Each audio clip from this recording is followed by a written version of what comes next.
Film की शुरुआत में साई, नोई, जेड और टेट नाम के 4 बच्चे दिखाए जाते हैं। ये चारों बच्चे जंगल की ओर जा रहे होते हैं और बीच जंगल में एक पुराने घर के पास रुकते हैं। उस घर के बारे में एक मशहूर कहानी होती है कि वहां एक बेचैन आत्मा रहती है जो रात में आने वाले लोगों को मार देती है। ये सुनकर जेड उसका मजाक उड़ाता है। इसके बाद बच्चे लुका छिपी खेलने लगते हैं। साई और नोई उसी घर में छिप जाते हैं। वहां साई को एक बक्सा दिखाई देता है, लेकिन जब वो उसके अंदर झांकती है तो उसे कुछ नहीं मिलता। हालांकि उसी समय उसकी पीठ पर एक सिर की परछाई नजर आती है। कई साल बाद वही साई बड़ी हो चुकी होती है।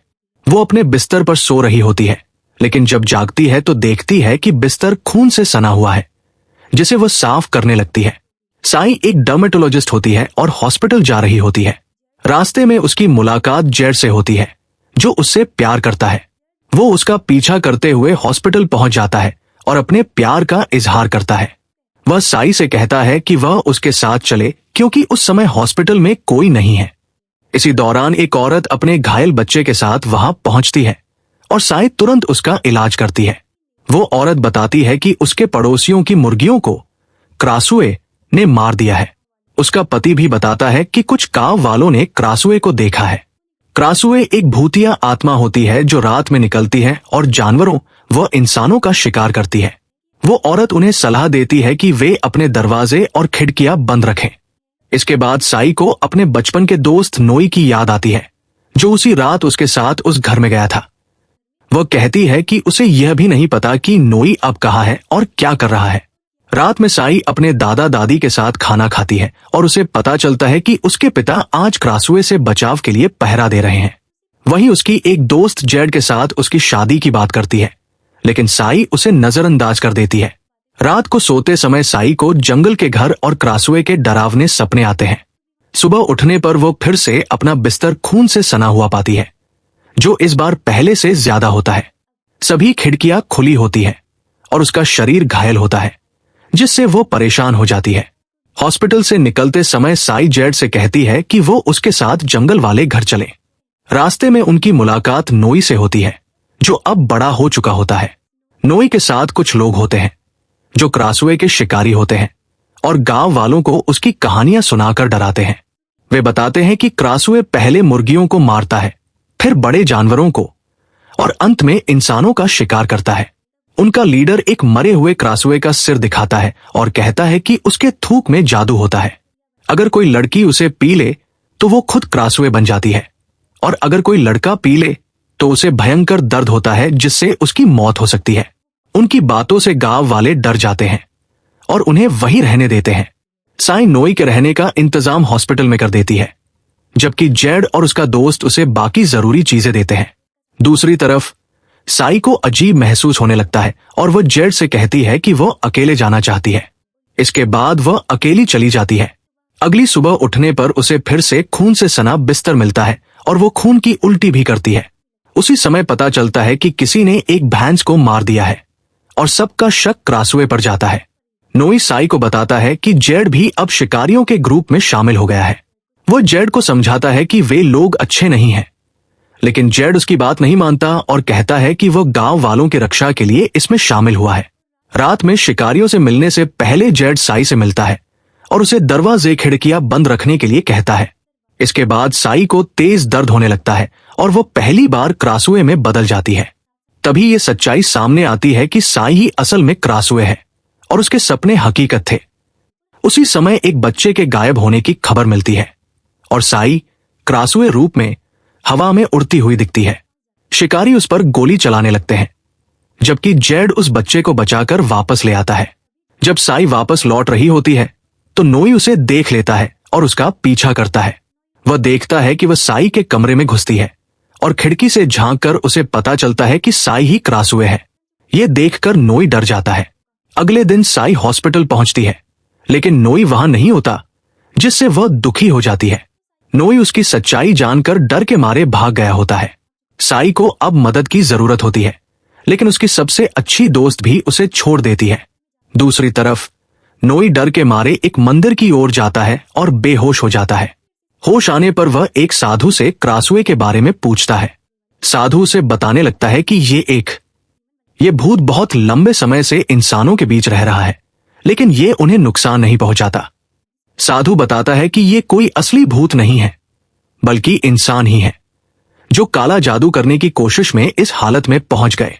उनके गलत जादू ने उन्हें इस रूप में बदल दिया है। लड़कियां क्रासुए बन जाती हैं, जबकि लड़के क्रेन जैसे रूप में बदल जाते हैं। नोई साधु से कहता है कि उसका सबसे करीबी इंसान ही एक क्रासुए है।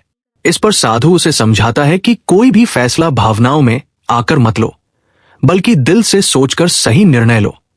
इसके बाद नोई हर रात साई के लिए बहुत सारी मरी हुई मुर्गियां लाता है, ताकि वह उन्हें खाकर बाहर न जाए। अगली सुबह जब साई हॉस्पिटल पहुंचती है तो वहां उसे नोई मिल जाता है, जिसे देखकर वो खुश हो जाती है।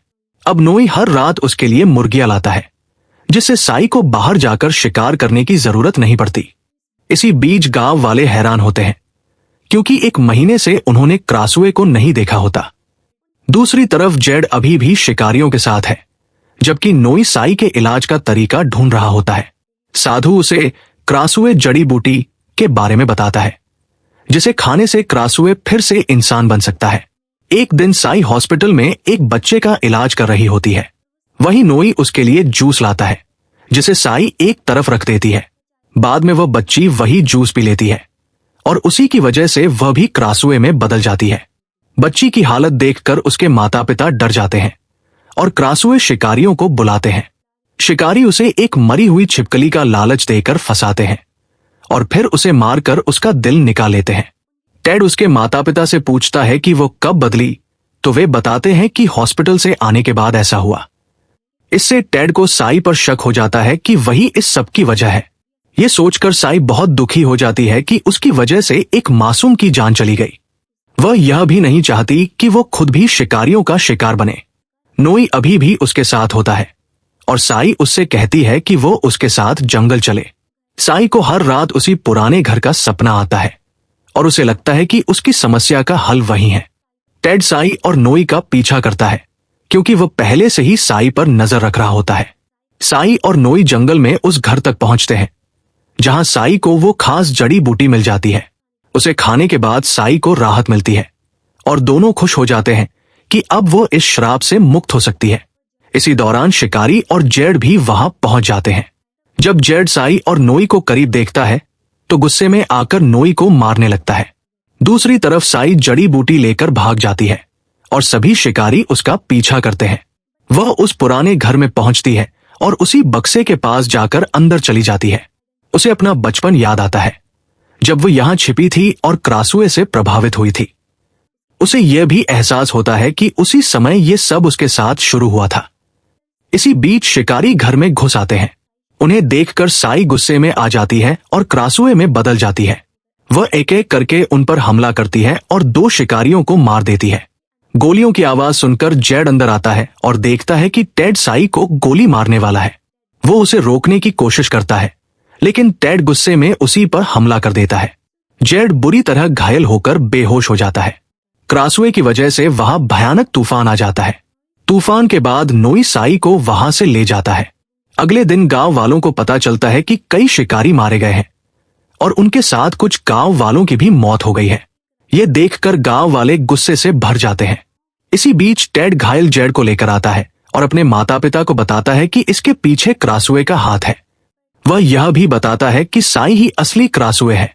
यह सुनकर गांव वाले गुस्से में साई को मारने का फैसला कर लेते हैं। नोई को यह सब पता चल जाता है और वह साई को चेतावनी देने के लिए दौड़ पड़ता है। साई दर्द में होती है और फिर से जड़ी बूटी ढूंढने की कोशिश करती है। नोई को भी उसके करीब होने की वजह से वैसा ही दर्द महसूस होने लगता है और आखिरकार वह भी उस जादू के असर में आ जाता है। उधर साई के पिता गांव वालों को रोकने की कोशिश करते हैं, लेकिन वे नहीं मानते और उसके घर को जलाने की बात करते हैं। तभी साई के पिता उसे बाहर बुलाते हैं। जड़ी बूटी खाने की वजह से साई सामान्य हालत में बाहर आती है, जिसे देखकर टेड हैरान रह जाता है। वह साई को ही सबकी मौत के लिए जिम्मेदार ठहराता है, लेकिन साई उल्टा टेड और उसके साथियों पर आरोप लगाती है कि उन्होंने उसे अगवा किया था और उसके साथ गलत करने की कोशिश की थी। वो बताती है कि जेड ने उसे उनसे बचाया था, जिससे टेड को वहां से भागना पड़ता है। जब जेड अपने घर पहुंचता है तो देखता है कि टेड वहां छिपा हुआ है। टेड उस पर हमला करता है और उसे काट लेता है। काटे जाने के बाद इसके बाद जेड को भी वही असर हो जाता है और वह क्रेन में बदल जाता है। इस दुनिया में लड़के क्रेन बनते हैं जबकि लड़कियां क्रासू बनती हैं। क्रेन बनने के बाद टेड अपने शिकारों के दिल निकालता है। इसके पीछे एक पुरानी और उलझी हुई कहानी होती है। असल में क्रेन एक शैतान होता है और उसकी पत्नी क्रासू होती है। एक समय ऐसा आता है जब क्रासू को एक इंसान से प्यार हो जाता है। वो उस इंसान के साथ भागने की कोशिश करती है, लेकिन क्रेन उन्हें पकड़ लेता है और दोनों को मार देता है। इसके बाद वह क्रासू का दिल निकाल लेता है और उसी दिन से उसके अंदर बदले की आग जलने लगती है। अब साई हर रात जड़ी बूटी खाती है, इसलिए वो क्रासू में नहीं बदलती। दूसरी तरफ नोई उसका इलाज ढूंढने की कोशिश करता रहता है। जेड की हालत बिगड़ जाती है, जिसे देखकर उसके माता पिता बहुत परेशान हो जाते हैं। इसी बीच टेड उन सभी जड़ी बूटियों को जला देता है, जिससे साई के ठीक होने का रास्ता लगभग खत्म हो जाता है। अब उनके पास सिर्फ 2 जड़ी बूटियां बची होती है और कोई दूसरा विकल्प नहीं होता। नोई को भी अपनी दवा नहीं मिल रही होती, इसलिए वह साई को अपने साथ हांगकांग चलने का प्रस्ताव देता है। साई जेड के घर जाती है और उसकी हालत देखकर दुखी हो जाती है। जेड उसे बताता है कि उसे पहले से ही पता था कि वह क्रासू है। वह कहता है कि जब साई ने उसे पहले अपने साथ जाने से मना किया था, तभी उसे शक हो गया था। उसने साई को भैंस खाते हुए भी देखा था और इसी वजह से वो शिकारियों के ग्रुप में शामिल हुआ था, ताकि वह उसे गांव वालों से बचा सके। जेड साई से कहता है कि वह उसके साथ रहे। दूसरी तरफ नोई भागने की तैयारी करके साई का इंतजार कर रहा होता है और साई भी जाने के लिए तैयार हो जाती है। तभी साई के पिता वहां आ जाते हैं और उसे उस जगह ले जाते हैं जहां गांव वाले इकट्ठा होते हैं। वह ऐसा साई और गांव वालों दोनों की सुरक्षा के लिए करते हैं, ताकि साई पर क्रासू होने का आरोप न लगे। उधर टेड जेड को भड़काता है कि साई नोई के साथ भाग रही है और उसे धोखा दे रही है। वह बार बार उसे उकसाता है, जिससे जेड गुस्से में आकर क्रेन में बदल जाता है। उसी समय साई को भी दर्द होने लगता है और अब उसके पास कोई जड़ी बूटी नहीं बची होती। अचानक वह सबके सामने क्रासू में बदल जाती है। गांव वाले डर जाते हैं और उस पर गोलियां चलाने लगते हैं। साई जंगल की ओर भागती है। गांव वाले उसे खत्म करने के लिए उसकी बॉडी को जलाने का फैसला करते हैं। साई के पिता उन्हें रोकने की बहुत कोशिश करते हैं, लेकिन कोई उनकी बात नहीं सुनता। इसी दौरान टेड और जेड, जो अब क्रेन बन चुके होते हैं, वहां पहुंच जाते हैं। जेड क्रासू साई को पकड़ लेता है, लेकिन नोई उसे साई की असलियत याद दिलाता है ताकि वह उसे नुकसान न पहुंचाए। तभी टेड साई को मारने के लिए उस पर हमला करता है। जेड साई को बचाने के लिए टेड से लड़ता है। उधर गांव वाले साई को मार मार कर बुरी तरह घायल कर देते हैं। टेड और जेड के बीच भयंकर लड़ाई होती है और आखिर में टेड जेड का दिल निकाल देता है।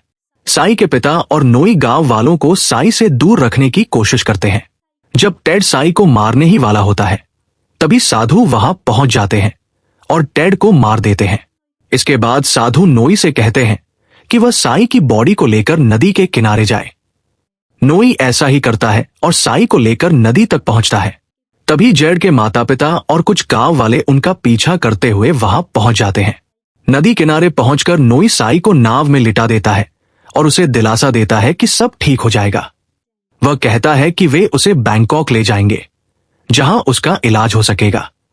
लेकिन साई की हालत बहुत खराब होती है और उसकी आत्मा का शरीर में लौटना मुश्किल लग रहा होता है। नोई के सच्चे प्यार और भरोसे को देखकर क्रासुए की आत्मा भावुक हो जाती है और रोने लगती है। वह नाव की रस्सी खोल देती है ताकि नोई उसे लेकर आगे जा सके। दूसरी तरफ नोई रोता रहता है, क्योंकि उसे एहसास हो जाता है कि अब वे अलग होने वाले हैं। इसी दौरान जेड के पिता वहां पहुंचते हैं और साई पर गोली चला देते हैं। नोई अपनी आंखों के सामने साई को मरते हुए देखता है और उसे हमेशा के लिए खो देता है। यहीं इस कहानी का अंत एक दुखद मोड़ के साथ हो जाता है।